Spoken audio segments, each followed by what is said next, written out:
Welcome to Life on Life's Terms. This is your host, Justin.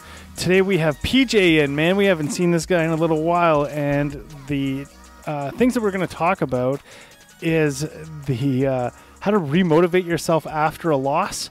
We're going to get into Tyson Fury, because this guy is just a part of remotivating yourself after a loss. And we're going to get PJ's thoughts on the wild man.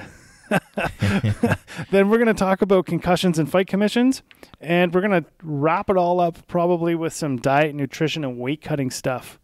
So it's been a while since you've been here. Yes, it has. How have you been since the last time that we saw you? I've been all right. I'm just, staying busy where I can. Just still coaching, still working on getting those certifications up for coaching for cornering fights and stuff like that. Yeah, excellent. Excellent. Last fight you were at, who were you cornering? Who are you with? This one was just the last tournament that just happened, which was Mind, Body, Soul. It's just a tournament hosted by Rashido, where it's just a bunch of Muay Thai and Jiu-Jitsu and stuff like that. Okay. I was essentially just cornering a little 9-year-old, Ella. Okay, excellent. Yeah, I was cornering her for her Muay Thai fight with her and her parents, and also the other trainer, Aaron. We were just there cornering for her. She got gold. Awesome. That's great. Yeah. That's awesome. Well, shout out to Ella. Yes. Awesome. That's great. Yeah, that's great news. And how has the gym been so far? Has it been treating you nicely? Oh, yeah, it's been treating me good. Yeah, getting ripped or what? Actually, there was a good point where I was deciding to actually put more time for myself instead of just like coaching everybody else. Yeah. And in about a month, I lost about 15 pounds. Good for you. Yeah. Yeah, man, that's great. You're looking good. You look strapping. Yeah. I am definitely not as chubby cheeked as I was a couple months ago. So it has definitely been making progress. So remotivating after a loss. Mm-hmm. What are the tricks? What are the tips? What can a guy do? The biggest thing is you do have to it's going to naturally come in stages. You can't avoid that mental feeling of just like, this happened. Yeah. Because the thing is, like, maybe you might say like, oh, a loss is a loss. It's going to creep in the back of your head. Self-doubt will naturally kick in. The biggest thing that I would say is just go through the motions, keep in touch with everybody. Don't bottle yourself up. Because the thing is, if you keep to yourself, you're just going to like overthink things, and you're just going to be mentally battering yourself over the head. Keep in touch with your friends. Keep in touch with your team. Just hang around with them. Even if you're not, obviously, like, you're taking a break because after the loss, but just hang around with them and things like that. Just to keep you telling yourself like, yeah, I can get back to it. Because the biggest thing is a loss is just the result of a fight. Yeah. Regardless of like how the fight goes, there's going to be a winner and a loser. Yeah. It's just the core result of the fight. Mm-hmm. The biggest thing you just want to see is like, was there anything you picked up from it? Yeah. What led to the loss? Was it something that you can like look into and then work on to? Yeah. And then just like, chip away at it. I think in regards to this Tyson Fury character, he just made a statement about how Tyson would knock him out in like 3 seconds or something like that. And Tyson literally made Mike Tyson made a rebuttal saying, look at, man, you need to have more confidence in yourself. And you can't walk around saying that I'm going to knock you out. He's like, that's not, what does that show yourself, you know? And I think a lot of that was because of Tyson Fury getting his noggin juggled. I think that lack of confidence can creep into so subtly within somebody's conversation that a guy like Tyson, who doesn't even want to talk about boxing anymore, really for the most part, picked up on that right away and is trying to say, you can't do this. You can't put yourself in that place. And so in regards to feedback like that, do you think that helps a fighter? Or do you think that hurts a fighter for another fighter to be like, look at, man, pick yourself up. Don't say I'm going to knock you out. Like don't even go there kind of thing. I would say it should, because it's one of those like the veteran is letting you know that I've been here before. Yeah. You got to just do this. Yeah. Like I think Mike Tyson even said like something about Buster Douglas. Like he would have never thought that Buster Douglas was going to knock him out. Exactly. And he went into the ring coked out, like admitted it, you know? And so, I mean, it was, this whole Tyson Fury thing. What's your take on that whole situation? With Tyson Fury, with his outbursts and everything else like that? Yeah. The thing is, like, it's been noted he's been in, like, constant spirals. So it's like, even that's why he even made that statement about like mental health and things like that. Yeah. You can he even says like it's still something he actively battles. So when he does those outbursts and lash outs, it's more or less his coping mechanism. Yeah. Because the thing is, it's like, if there's microphones in front of you asking your opinion, he's going to say like a bunch of things. And it's also like that thing where a fighter has to be confident. It's just like, I'm not scared of anybody. I'm like, yeah, I'll put you out and things like that. Yeah. It's very rarely you're going to hear a fighter say like, yeah, this dude will probably lay me out. Yeah, like when he said that about Mike Tyson. Yeah. Oh, he'd lay me out. Yeah. Like, what? What are you talking about? Like, and I think your fans don't even really want to hear that either, because they're like Team Fury. You know what I mean? So it's one of those things, is like where fandom has to remember that they are human. Yeah. They will have like, they do feel like, you know what? Yeah, this dude would just put me to sleep. Yeah. Because it's like those moments where you're just like that person you see and like out there and in the ring and things like that. And the thing is like, yeah, when the lights are on and the show is on, it's that other side of them comes out. That's it's literally their job. The professional comes out. Yeah. Once like, once they clock out, you get to see like more of like the vulnerable sides of them. Yeah. They do have doubts. They do have those kind of things. And yeah, it's like, it's never a good thing for like a fan to just hear like, you hear be like, oh, I don't know what to do. But it's like at a certain point, you got to remember they're human in the end. They do have fears. They do have goals. They have dreams and things like that. So every once in a while, you might hear it. Yeah. It's just you as a fan. You just got to figure out how to process it. Yeah. Yeah.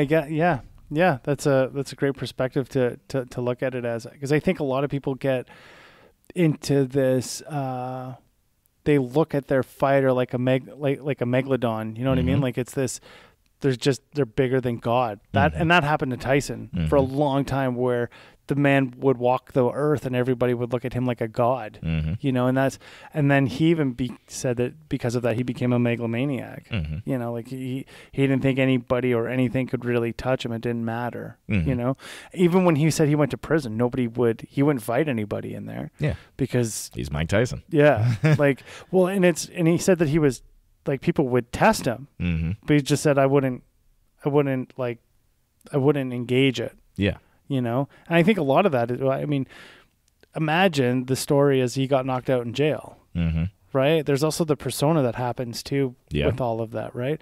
So even with that persona happening, that remotivation, is it best just to like seclude yourself from all of it, or is it better to be amongst it? I mean, that's kind of the question, right? Because social media is so impactful next to like what it used to be. Yeah.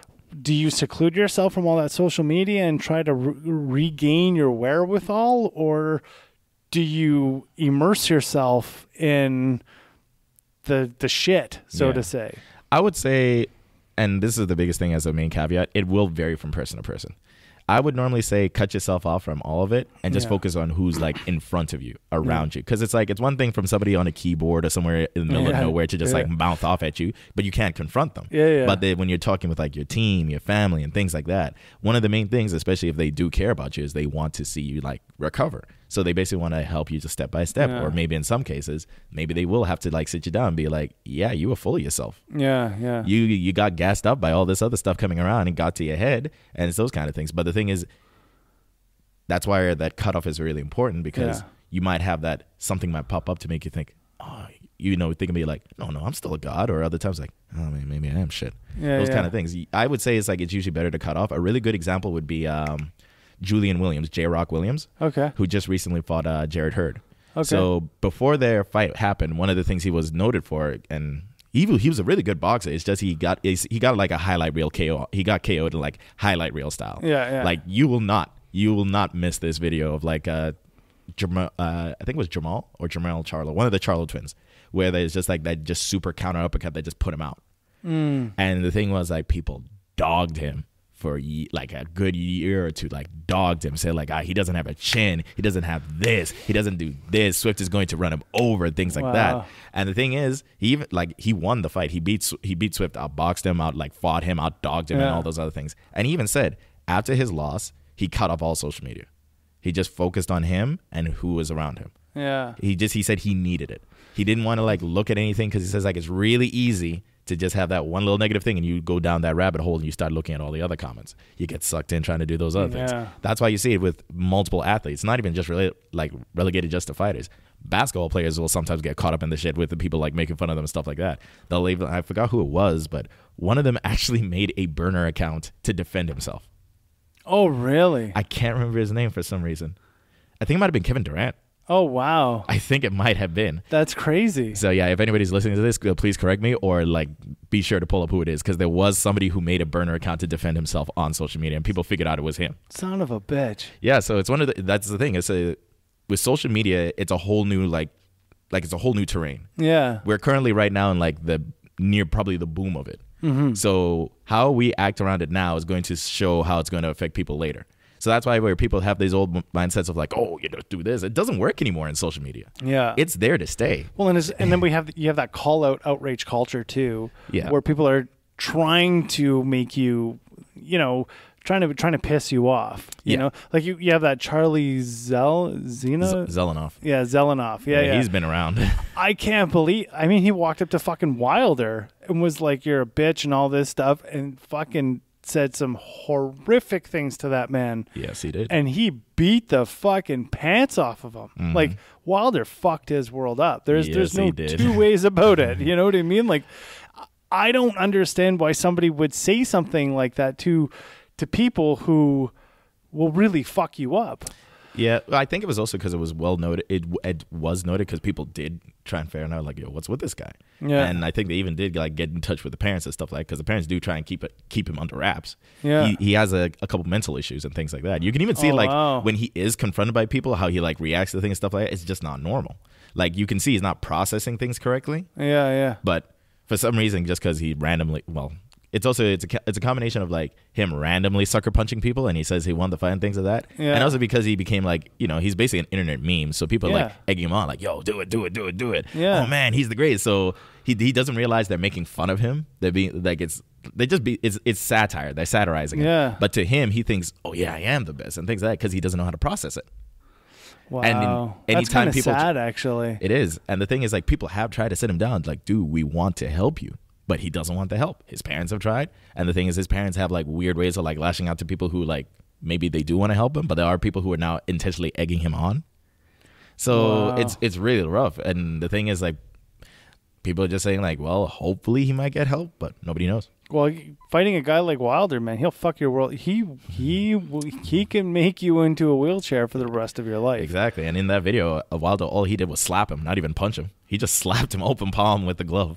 Yeah, because he knew it was just like if I legit hurt this good dude, he's not gonna get up. Well, and you'll get sued. Exactly. That's the other thing that some people are concerned about. That's why like there's a lot of compilations of him like when he goes up like when Charlie goes up against an actual fighter, the fighter actually just handles him. Or once they realize like, oh, you're just trying to sucker punch me. All right, then I'm just gonna lay you out, and then they just like put him in a position, slap him around, and like say, get out of here. Yeah. And then for the unfortunate people who don't know why he's doing it, he sucker punches them. It's basically that kind of like the sparring stories where some guy says like, oh, let's go light, and they just like lay it on you. Yeah. He's Charlie Zelenoff is that personified. Yeah. Let's go light, and he immediately goes hard. That's fucking People get hurt that way. Exactly. Like Charlie will get hurt that way. I'm surprised he hasn't been fucked up more. It's because like people are aware now. So anytime he tries to do those kind of like challenges to people, they say like, nah, man, this ain't worth it and things like that, or just get out of here and stuff like that. Or they'll handle him, but they know like he'll probably sue me if I do any worse. Yeah. And since, like I said, Charlie doesn't get it in his head. I kind of wonder if he has sued anybody for that. Nobody knows. People just don't want to risk it. And the thing is, like, you can tell he just clearly doesn't get it. Yeah, that's pretty crazy, man. So he's basically like towing the line. And where he'll go down that line, we don't know. So, segue to Wilder. There's huge hype about this guy. Bomb squad. Yeah. Like, huge hype, right? Oh, yeah. I saw that fight that he did with Tyson, and that was pretty nutty. It was a wild fight. That was pretty nutty. No pun intended. And then I also saw his earlier stuff for the Olympics. Mm-hmm. And I was blown away that he had only like boxed a year before that. Mm-hmm. And then to see where he's at now. Mm-hmm. And I listened to the Joe Rogan podcast with him on it. Mm-hmm. And pretty blown away by his whole entire story. Mm-hmm.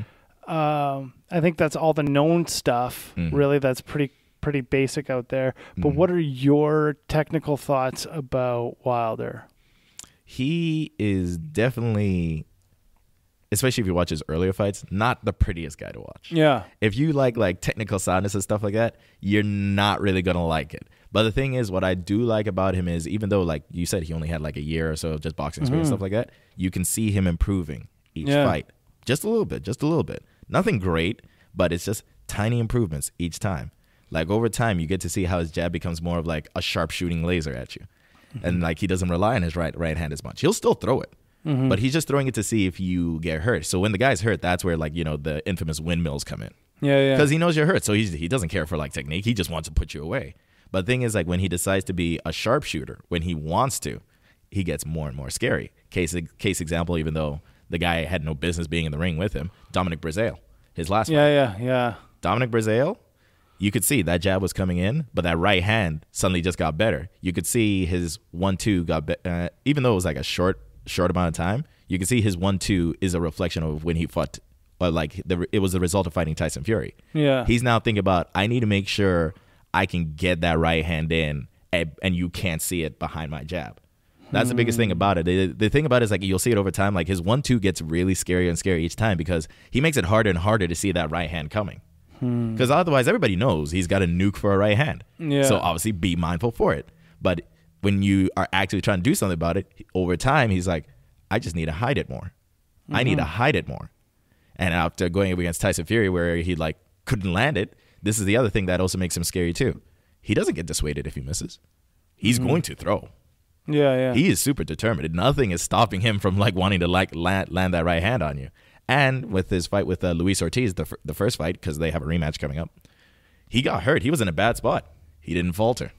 He held and kept going and recovered. And what happened? He didn't stop with that 1-2. Yeah. It's going to land on you sooner or later. Like, he almost never landed. He like barely touched Fury that majority of the fight. That first knockdown came through. It was spelling. I was like, okay. But that same thing is still happening. That 1-2 is still coming. And then that infamous last round where he legitimately did put Tyson Fury out. Yeah. Until like Tyson Fury woke up. Yeah. And I'm just like, yeah, you can't stop a guy like that who's like, he's like, I'm going to land this on you. Whereas like nothing is going to make him be like, oh, maybe I shouldn't, or like get second guess himself. Nope. He has one main thing. He gets his hard hat on, and he's there to just give you that Alabama goodness every single time. Yeah. There's a fighter, I want to say Johnson. No, my mind isn't here right now. I forget his name. It was back in the days, Muhammad Ali era. Yeah. Maybe I can't remember the fighter's name, but his style reminds me of that. How simplistic it is, yet it's very technical, even in its simplicity. And I think it's, as Joe Rogan put it, it's kind of almost an inherent thing that we're seeing, as opposed to something that, like, if you look at Lomachenko, that's drilled since a young age, and you can see that it's like training a figure skater. You know what I mean? Yeah. You're just drilled their entire life in order to be able to do that. Yeah. That's not Wilder. No. But there's an inherent there's an inherent ability to have that technical side through his simplistic style that I think is something that's it's almost as if he's a natural fighter.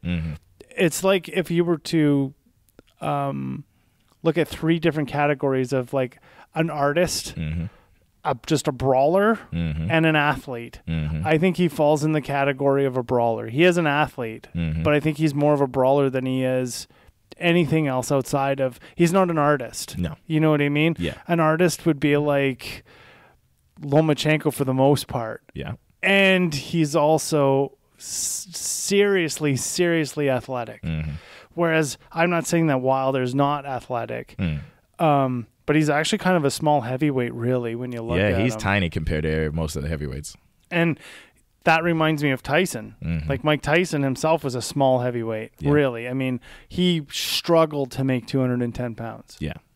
So, and Wilder's, I think, what was he walking around at, 230? Yeah, he's basically a cruiserweight. Yeah. So, and like I said, I think that simplistic style that he has, that 1-2, but you don't really see him throw much more like heavy combinations.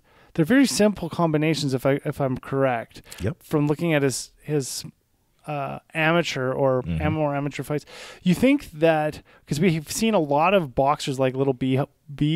I don't know if you've seen him. He's under Bernard Hopkins. I've seen a couple of his fights. So I like the kid. The kid should have, in my opinion, went to the Olympics, but he instead bought out and went pro, right? Yeah. Do you think now because of Wilder, we're going to see more people go to the Olympics and try that route? Because we used to see that all the. I mean, we saw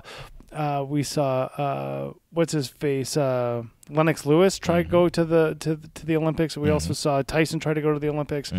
We saw many fighters who became pro and champions go to the Olympics prior. We haven't seen that in a long time. Yeah, that's changed.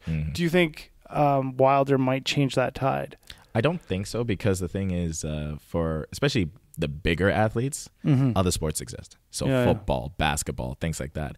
Those guys like find you and scout you from high school. Yeah. It's one of those things that's like there's too much of an encroaching thing, and also because of the aspect of like certain other sports, even though concussions happen anywhere, but it's like, I guess, less likely or not really focused on too much. Because the thing is, like boxing, it's somebody punching you in the eye, so you're definitely going to think about concussions. But even football players, head-on collision, basketball players, elbowed or get knocked over by somebody, things like that. But the thing is, like those other sports, you get picked up early, get paid early, a lot. Where in boxing, it takes a stupid amount of time to even remotely be being paid well. Yeah. Because most of the times, like people don't realize, like a majority of boxers are broke. Like they're not getting paid a lot. Yeah. Those like top guys you see getting like those like $1 million contracts, things like that's like less of 1%. Yeah. That's like you can literally count them on two hands who actually makes a decent amount of money. Everybody else, they're scrounging. Yeah. So it's the kind of thing. It's like it's going to be a combination of pay, other sports, and things like that. So there still will be people like doing the Olympics and stuff like that. They just don't get much of a spotlight. Yeah. Like the current generation of boxers right now, so like Clarissa Shields or Errol Spence, those are all, or Michaela Meyer, those are all Olympians. Yeah. So that's the Olympic class now starting to show out because they got the camera pointed at them. Yeah. Otherwise, most of the times you almost never hear about most of the boxers in the Olympics because it just doesn't get that kind of attention. That's kind of sad, actually, because if that's the amateur, if that was to become the amateur style of boxing, that would be pretty cool in regards to how the wealth of boxing would become from, if that's like the small pool of it. Yeah. Back to the concussion thing. Boxing.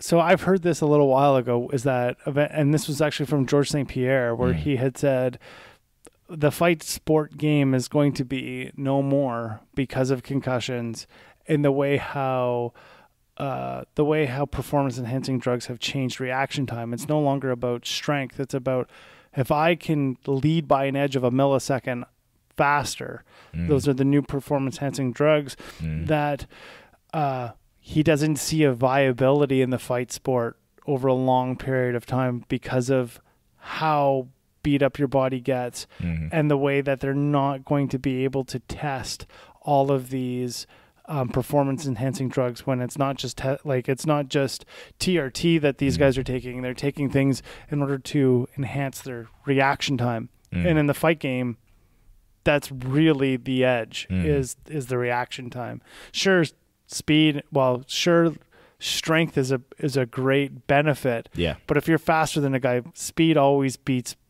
like brute any day of the week. Yeah.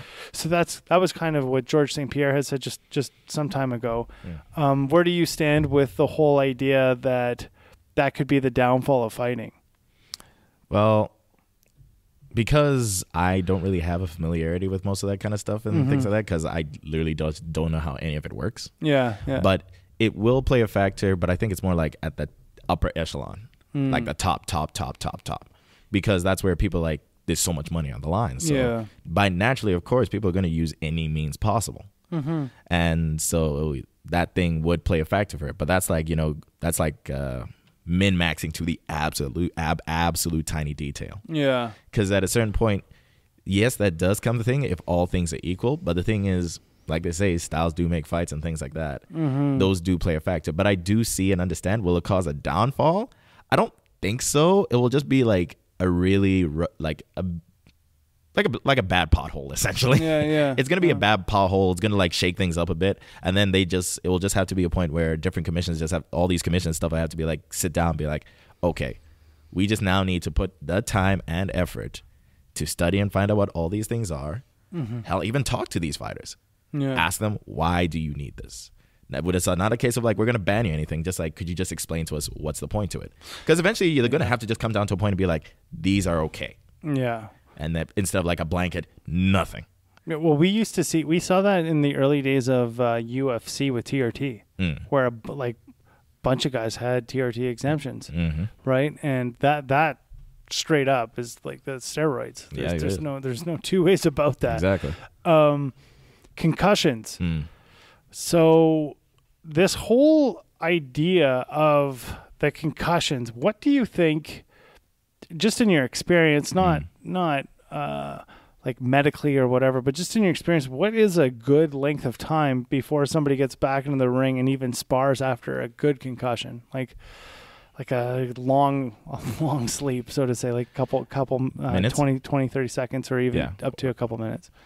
Honestly, maybe in like over a year or two, like 2 years or so, especially if you've been like put to sleep for a good amount of time. But it's also a combination of a good year or two, but also constant checks to see how the person's doing.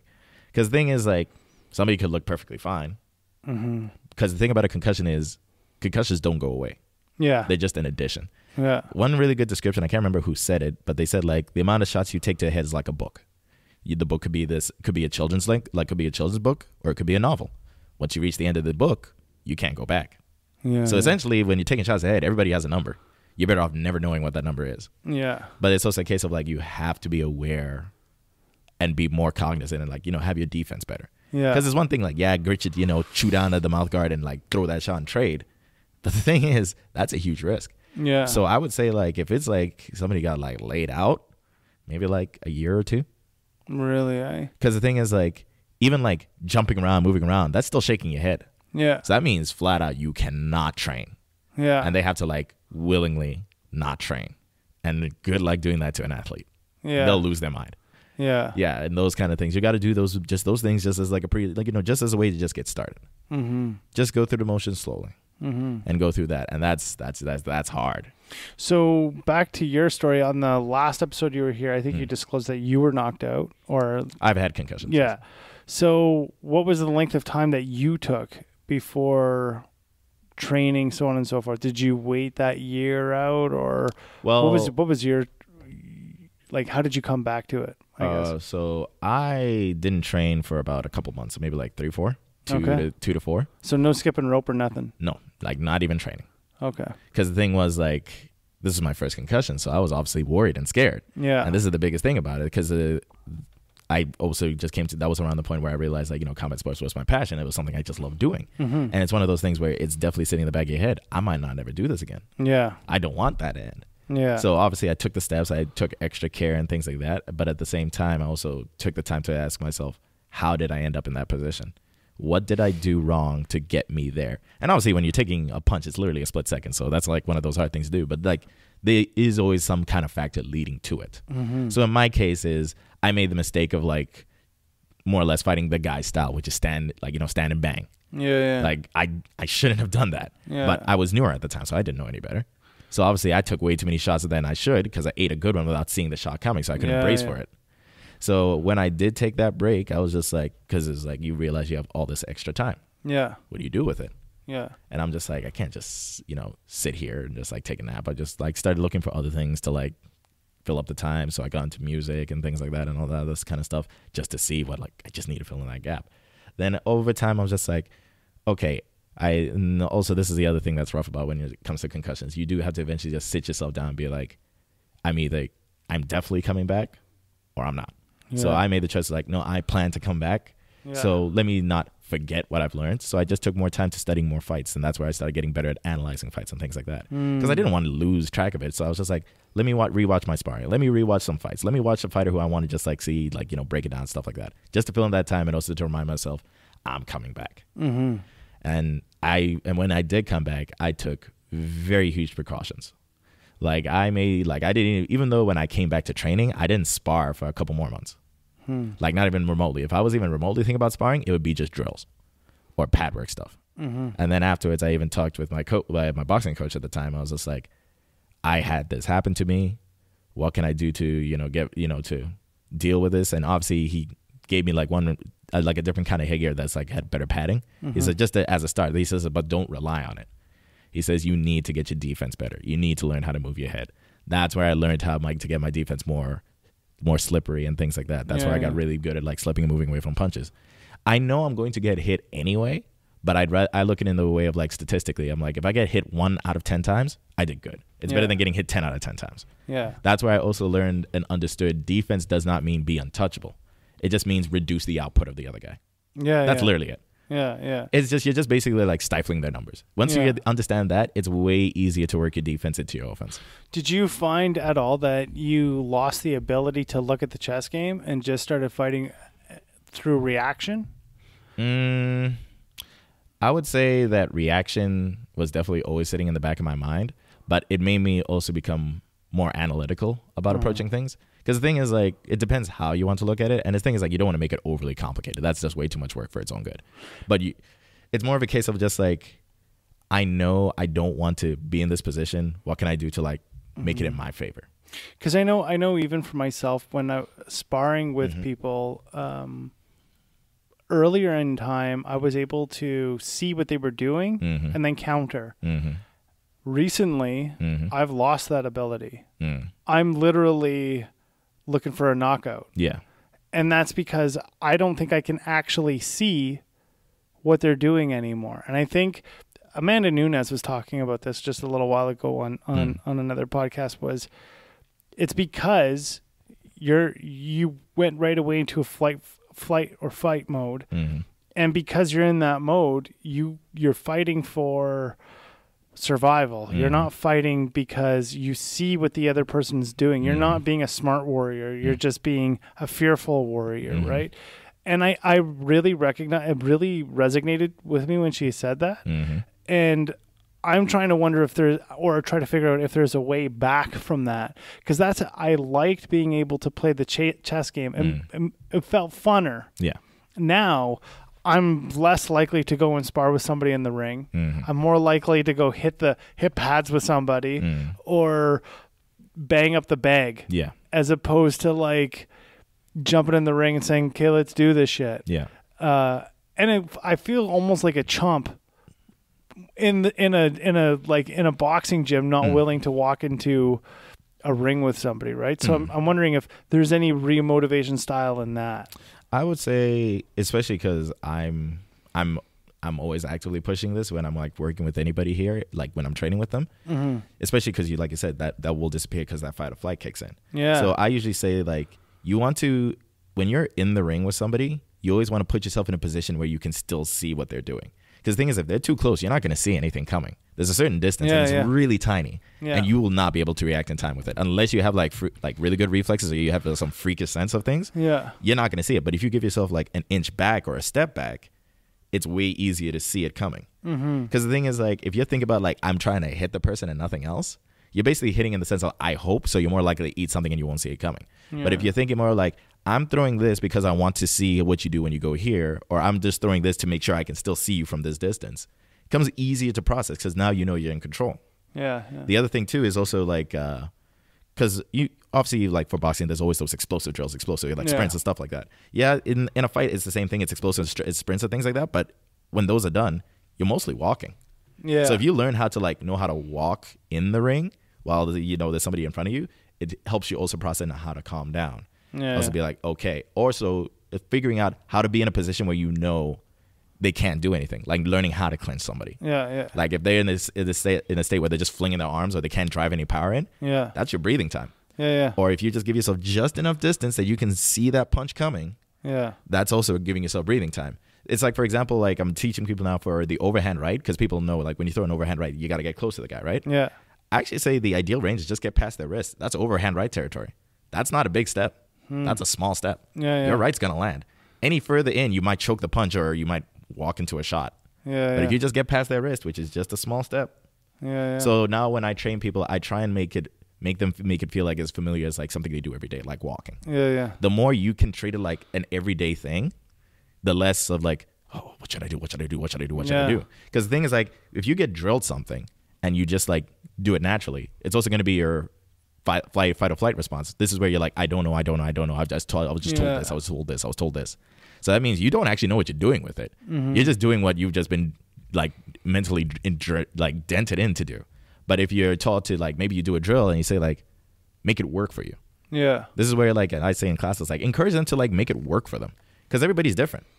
You can't, like, fit somebody into a frame every single time. Just give them the toolbox and let them see what works for them.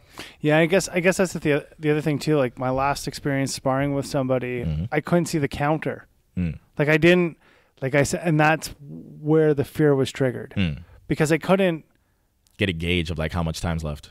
And that I think, like, that's not, I would say, really placed into a pace of being an amateur. That's placed into a pace of you've lost the ability to see it. You've literally walked yourself back into a fight or flight situation. Because in the beginning of the round, I could see it, and then once it became intense, I couldn't see it anymore. Yeah. And so there was that switch, right? And that's exactly what Amanda Nunes was saying, where she was, and I'm not putting myself in the same category as her. All I'm saying is that what she said, I was able to identify with because I was in the same place where I could see what was going on in the beginning. Like, somebody's leaning this way, it's coming. They're leaning that way, it's coming. And then all of a sudden, that didn't happen for me anymore. And once that ended up going down, it got strange for me. Yeah. And I just started, like, swinging, and that's not fun either, to be in that place, because the person that you're sparring with isn't looking for a fight. They're looking for a sparring partner. And all of a sudden now you're that guy who said, let's go light, and you're fucking just swinging for the fences, right? Yeah. And you don't want to be that guy either, right? Yeah. So I don't know if that comes from being concussed, where that ability is gone and you're afraid to get knocked out again. Because afterwards, I really thought about that too. Maybe that's the reason why, is I don't want to, like, I've never actually been knocked out. I've like, gone down to the mat on a knee, but I've never been out. Yeah. Like, out. Yeah. I've been standing knocked out. Yeah. Where I could see and still fight, but not a fucking clue what was going on. Yeah. And that almost feels like that in that moment too, when you can't see, you just can't make out what's going on. Yeah. That's what it feels like, right? And and you haven't been hit. It's just, that's what it feels like, right? So. Yeah. But I would say that is also one of the contributing factors, especially if somebody's had a concussion before. It's that thought of, I don't want to get it again. Yeah. I don't want to get it again. That is like a huge mental battle. Like, I just don't want it to happen again. That's why people get more gun shy or things like that, more cautious. Because that's also like a huge mental block, because that's going to happen. But the thing is, like, you also have to just tell yourself, if it happens, it happens. I made this choice at this moment. And that's hard to do, because you have to keep reminding yourself every day, every moment, be like, the second I step in, I made this choice. I want to do this. Like, next concussion or not, be damned, I'm still going to do this. Yeah. And it's also like hunger and passion. How much do you still love the sport? If you're concerned about concussions and things like that, maybe you can do something to, like, help the next group of people not to end up in that position. Yeah. You can still be in the sport.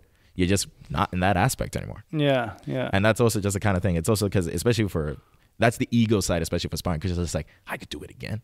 Yeah. I'm tougher than this guy. I'm like, and you might be, but the thing is, you have to go home. So at some point, you have to go home to, like, whatever, to the other side of your life. Yeah. You also have to have that. You got to look ahead in that mindset too. Yeah. And it's really hard to juggle. Yeah. Yeah. I totally agree. Concussions with different fight jurisdictions. So here, if you want to explain the Tim situation, what happened here in Edmonton, that'd be great, and then we'll go from there. Sure. So recently, a fighter had passed Tim Hague, a fighter who used to be in the UFC, who was also a teacher. He was a fighter in Edmonton. So one of the things that he was known for is he loved fighting. So he would always manage to get a fight. So he'd be like getting a boxing fight or an MMA fight, different like promotions in different areas of the province and things like that. Yeah. So what made it a bit of a problem is a lot of the times, especially as he was just getting older and things like that, he was more prone to getting knocked out or getting hurt. So the thing is, normally when you do get knocked out, you have a fight suspension. So you're suspended for a certain amount of time. But depending on how commissions are, based on like what area it's in, one area might say you can't fight because you've had this. Another area might not know that and be like, yeah, sure, we'll take you on. We'll pass you. Or in some cases be like, oh, you got knocked out in a boxing fight? Okay, you can't box for a while. But MMA, but for MMA, they don't know that. They'll be like, oh, you want to do MMA? Sure, okay. And then it just goes back and forth, back and forth, back and forth. So what eventually ended up happening is before his last fight, I believe the fight before he did get knocked out, he was a last-minute replacement to go up against Adam Braidwood. He was literally last minute. They were just like, hey, can you do this on short notice? He said, sure. He took on the fight, but people were also saying, like, why is he taking on this fight? I heard he even got a concussion in sparring and things like that. And so people were wondering, how did this fight get allowed? But people were like, I guess they allow it, but it was assumed that they'd stop the fight, like, the ref would stop it early because it'd be like, well, you can tell. Yeah. But the thing is, like, most fighters are passionate. They're not going to, like, give up. Yeah. So he got back up, got hurt again.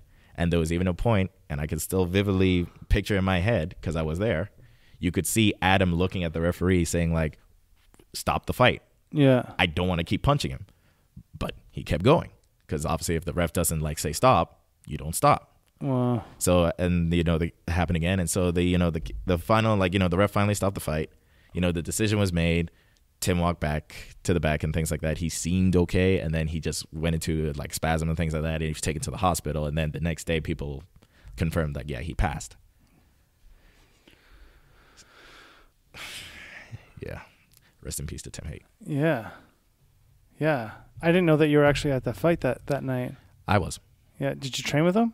I talked to him in passing because I didn't have enough time to go to that gym at the time, but I'd see him from time to time. He was like the nicest guy I'd like ever met. And like, if he just found out like you're doing something and you're just trying to work on something, he'd always be like, "Yo, keep at it, man. Keep at it." Yeah. It's like, just always keep at it. It's just like, don't give up and things like that. So he was like the nicest guy you'd ever meet, and he always wanted to like cheer you on for whatever you were trying to do. Fighters are some of the nicest people in the world. I do agree with some of what Brennan Schaub says, where then the MMA world is very negative. I agree with that wholeheartedly. I find it more negative than the boxing world. I think the boxing world is a lot more positive towards good things, especially now when you have, and just as a side note, when you have guys like Bernard Hopkins and what the hell's his name? The other guy who's got the promotion company. There's a bunch of them. Like an older one, like because Floyd has a promotion. Yeah, Floyd. De La Hoya also has. But I think De La Hoya and Bernard are the same. Yeah, they're under Golden Boy. Yeah. So now that we're starting to see that and the Don Kings of the world are gone. Yeah. Or starting to go. Eventually. Yeah. I think it's really shaping up to be a better sport because you actually have fighters who are now promoters. Yes. And they look after their fighters more so than even the different districts do. Yeah. Here in Canada, I guess we're a little bit more wild. It's still early in the stages, yeah. Because we have people going from fight commission to fight commission, and it's not really a big deal. Mind you, Ryan Ford had that deal where I think he got injured overseas, came back here, tried to fight, and they wouldn't let him fight because he was injured somewhere else. So I'm wondering if the fight commission here in the Edmonton district or the Edmonton area kind of shaped up and said we need to start keeping our ears around everywhere as opposed to just our geographical location because that was after this Tim situation, right?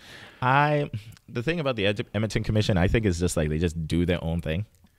And it was really just a case of like, I personally think there might have just been one guy who kind of more or less had it out for Ryan, really. Because the thing is, like, Ryan did, like, the medical thing and brought over the information from the WBC in Germany. And they said, like, yeah, he's clear. Yeah. He's clear. Like, they showed, like, he has no, like, things like that. He's just, like, he cleared this. Because the thing is, like, they're very rigorous for, like, WBC and those guys. They want to be sure. So if they say, like, you're suspended, yeah, you're suspended. Yeah. They cleared him. And the thing was, like, they were pretty much close to letting him just do the fight. Just last minute, they said no. Yeah. So to me, that just says something funky was going on. Yeah, that's because otherwise they would have the Edmonton Commission would have said something a while ago. Yeah, they would not be like Ryan's fighting, and all of a sudden, nope, he's not. Yeah. So I'd say there was just something awkward about that. And so, I guess back to this Tim situation, one of the things that I'm wondering is, did this commission shape up after that? Because they stopped all fights after that for quite some time. I think they took a year or whatever. About, yes. Yeah, and so what were the changes? Were there any significant changes that we saw? Like for instance, UFC, if you're going to fight in the UFC, they come and they watch you train. I don't believe that the Fight Commission in Edmonton even does that. No. And I don't even think they check in with the coaches. Not really, no. Before they fight. No. So how the hell do you really know the guy's history? Well, that's the thing. It's literally a case of like, why aren't they putting the effort? I've seen so far, from what I've seen thus far, the only thing I've noticed that's a difference is referees are more prone to stopping fights sooner than later. That's not a case of the commission. Yeah. That's just the referees themselves saying like, this has happened. We need to be more cognizant and aware. Yeah, people might get upset because the fight's ending soon, but the thing is, we're doing our job to protect said fighter. Yeah. The commission, I honestly do not know if they've done anything significant thus far. I just know that concessions have been made, but I don't know if like the people who are part of the board have switched up and things like that, or like, are they just doing what they can to just like, not like, cover their ass or anything and that stuff like that. I do not see any like noted differences. Like I still see like, there's still like cases where it's like, where they, where they do like medicals and stuff like that. Yeah. It's more or less kind of like, they just do like a basic, can you do a jumping jack? Can you do this? What? Okay, you look like you're good to fight. Yeah, it's really ridiculous sometimes when they do those kind of like, those check-ins just to see if you're cocky. It's one of those like, if you can read this, you're good. Essentially. Wow. Like I'm exaggerating like how it is, but it's like they're pretty nonchalant. They're not as like, I'm thinking over time because newer generation of people are coming in. And it's also a case of like, will the old guard let the new guys in? I'm also wondering too if there is funding for the commission to be more astringent and astute in the picking of the fighters, or allowing the fighters to come in. Because if you look at like, let's face, if we could use Nevada Boxing Commission as, or even New York Boxing Commission, I would say that those are the benchmarks. Really, they pump a lot of money into investigating the fighter before they even come into the ring. Really, and I wonder if it's because of a lack of funding towards the commission. Whether it is funding or not, I also think it's just the case of are the people in said commission willing to put the effort? Yeah. Because it's one thing like if you get like a decent paycheck and you don't need to do much, you're not really going to want to do much. Because the thing is like, yeah, you could get paid more, but it means you got to work harder. Yeah. So it's a case of like, how about we actually see a sign of them working harder before you even remotely think about accident, don't throw money at it. Yeah. See if they're actually doing something. So thus far, I have not seen myself any sign of difference with the commission, because like when I talk with some other fighters, other promoters, they're just like, yeah, the commission just wants more money. The commission just wants more money to get this like fight signed out, or like to get this thing like started and things like that. Because a lot of people said because it was a while there wasn't any amateur MMA in Edmonton. Yeah. And the main reason they said was it was too expensive. The commission wanted way too much money for it, so they just said like, well, no, we'll just make it pro because it's cheaper. Or it's like. And now amateur is not amateur MMA. But then when you don't have amateur MMA, how do you ever get anybody pro? People just walk up and be like, yeah, I guess I'll do a pro. Yeah, exactly. And the next thing you know, you're fighting some guy like Jason McDonald out of Red Deer who's going to fucking maul you to death. Exactly. But no, there are like places out of town that do amateur. Yeah. So it's just a case of like if said amateur MMA fighter wants to do the travel time for it. Hit the road, bitch. Essentially. But now Unified has amateur MMA. Okay. So it's now there's now more of a window for those guys who want to slowly transition into pro. So now they have that, now they can get their feet wet. That's great. Yeah, but it's a case of like I said, it's like more or less newer generation of like promoters and things like that are getting things going. Yeah, yeah. And it's also a way to like let the old guard be like, how about you be a legacy guy and be remembered saying like you helped them get there, versus being that old dude who just doesn't want to let go of that position you're in right now. Yeah, yeah. Because that's normally the case of it. If there's like something that's been established before, it's that fear of like, I'm going to lose what I had. Yeah. Which makes people like really defensive. I actually, personally, I was in a male fraternity, and we were going through that at that moment where young men were not being enticed to come into the fraternity because the old guard never wanted to let go, and that became very, very unfortunate, and it ended up becoming the death of it. Yeah. Right. Diet, nutrition, weight cutting. You and I were talking a bit about how Bellator's doing it with hydration rates, and they're no longer allowing people to cut that weight, and they're allowing people to participate in fighting where their nutrition level's still on the keel. How do you feel about that? I guess you'd need to do a little bit more research about it, but from the onset of what I said, do you think that that's a better way than watching these guys just cut all that fucking weight and doing it like inappropriately? Because I think we see a lot more of that than we actually see guys doing it appropriately. I would personally say for the health of the fighter, it's very beneficial. Well, especially concussions, right? Exactly. Because the thing is, like, if you're really weight drained, you're more susceptible to it. Yeah. And also for like, I've never heard a fighter say, I love weight cuts. Yeah. They are always angry as hell. Yeah. Unless they more or less walk around said weight. Because when they do finally get to fight somewhere close to where they walk around, they're way happier. They're just like, yeah, it was a good weigh-in and things like that. So I'd say like something that encourages to be like, don't hurt yourself. Yeah. If you're good with this, you'll be fine. I say that's a really good idea, but it's also up to said fighter. Yeah, and I think it may be more difficult to move your weight down, or I guess you could always move up. That's easy, but like it may be more difficult to fight in a weight class that's like 10 or 20 pounds lighter than what you really are, because you have to maintain that hydration level. Yeah. But as far as I understand, you can maintain a hydration level at any weight. Your weight does not predict your hydration level. It just means that you've cut your weight appropriately, as opposed to like dehydrating yourself to make that weight. Yeah. You know, like when you see Conor McGregor do the 145, I think it is what it was. Yeah. My God, he looks he looked like a scarecrow. Yeah. Like it was brutal how much weight. It was brutal what he looked like. Yeah, you know? Like when Ronda Rousey was still fighting in the UFC. Look how terrible she looked when she did the weight cut. Like they look miserable. That was the same thing with that chick from Brazil too. I forget her name. And they did a documentary on her weight cut. And Cyborg. Yeah. That was horrible. Yeah, she pretty much almost died. I mean, we've all gone through shitty weight cuts, but nobody wants to go. I mean, TJ Dillashaw, he did a shitty weight cut, and that was on it's on YouTube as well. Yeah. I've done some shitty weight cuts. Like I said, currently I'm down 100 pounds, and I'm doing it the right way. Exactly. I've never lost weight without cutting, without a sweatsuit on and all that bullshit. And now that I'm not doing that and just doing things because I want to do them, life has changed dramatically. It's not like I'm trying to cut 100 pounds inside of like 3 months. Yeah. You know, like it's a lot of like, it's a big mind change. Yeah. Vegan fighters. What's your take on that? I'm not really too familiar with the vegan diet entirely, but I would just say the thing, especially about like different diets, if it works for you, it works for you. Yeah. Everybody's body is different because people have reactions, allergies, stuff like that. If you know that your body's okay with processing and handling it, good for you. Doesn't necessarily mean it'll work for everybody else. Yeah. So usually when people say like, I got this diet, do what I do, I'm just like, you know what? Just be happy with what you got. With your fighters that you're training, do you go through a dieting regimen with them?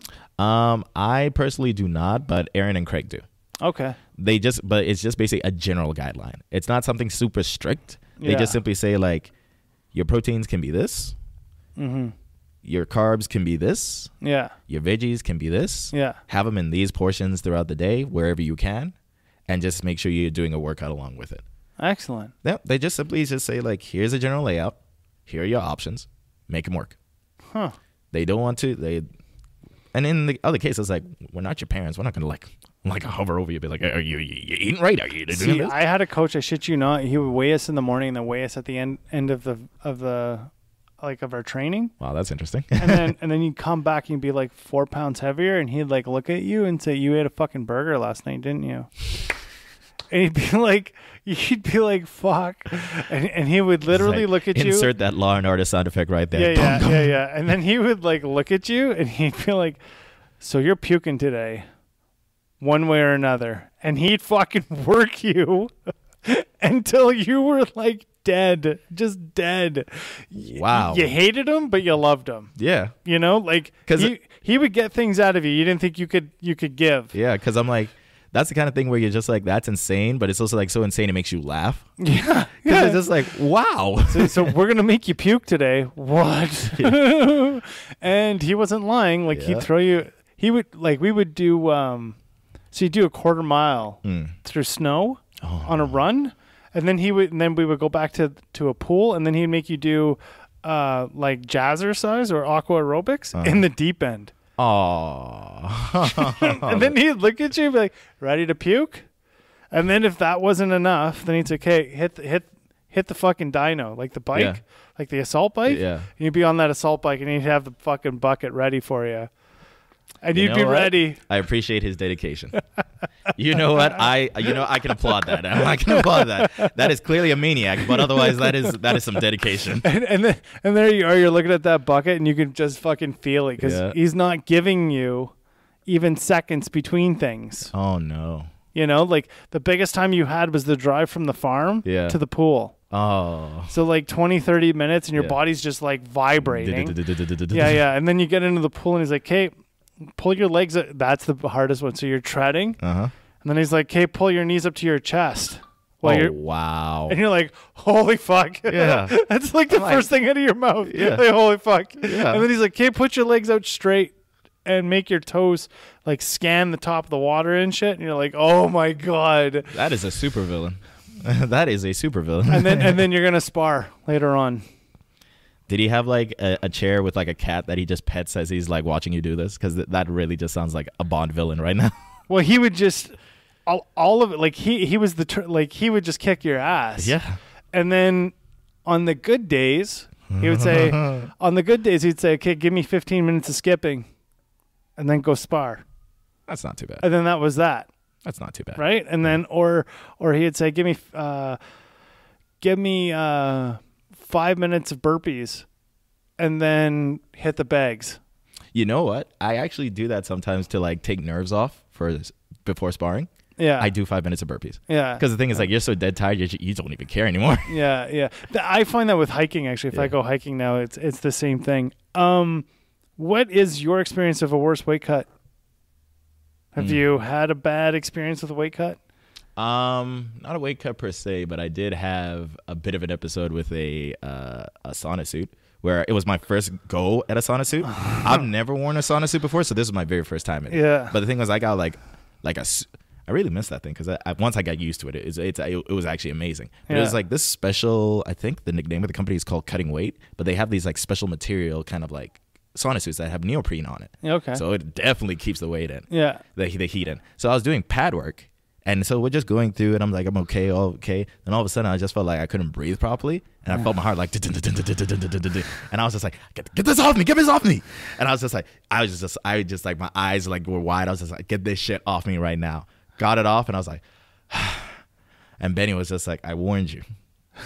It's like, be careful when you use these sauna suits. Yeah. You got to know how your body is feeling. You just want to generate the sweat. Anything worse, get it off. Yeah. So once I towed that line, I finally found the middle ground for it. So now I can work with a sauna suit no problem, but at the same time I'm also looking at the sauna suit like this. I am only losing water. It is not really losing weight per se. But I also see it as a way as like you're just sweating out any toxins. That's the way I also look at it too. You're sweating out toxins and salt. So that's the only reason I use it now. Have you gone floating? Once. Shout out to Modern Gravity. Yes. Yeah. I've been there guys. once. Yeah, they're great guys. We they sponsored us for a while on the show. So, sweet. Yeah, they're great guys. Yeah. That's what we do too here on the show every month. Yeah. So shout out to Modern Gravity. Thanks for all that you've done. That's an hour, brother. So sweet. Oh wow. Where are they gonna find you? Where can they find you? Currently, you can figure out what my boxing antics are is on my Instagram, PJC Luhanga. It's literally the only thing I've been working on right now. Okay. That's just technique breakdowns or maybe reposts of people just saying like what they thought, like reviews of me, working with me and stuff like that. I've thought about trying to expand. Yeah, that didn't go anywhere. So you can just follow me on Instagram. What about where's the shop that you're at right now? Like what gym are you at? Kingdom MMA and Fitness on Roper Road and 66th Street. So if they want to get a hold of you, they can get a hold of you through that venue as well? Yes, they can. All right, brother. It was a beautiful, beautiful time having a conversation with you. We've got to have you come back into the show again. Definitely. For the After the Show blog, you can check it out at www.lifeonlifestermspodcast.com. You can also check us out on our Facebook page, Life on Life's Terms Podcast. You can check out our Instagram page at Life on Life's Terms Podcast. And also the same thing with the Twitter account. We just switched over to a thing called Minds.com. So check us out on Minds.com. We're going to try to switch over our Facebook stuff over to Minds.com. And the reason for it is because they never, ever censor any of the people that are on that platform. So you guys have a beautiful, beautiful Thursday, and we'll talk to you soon. Bye for now.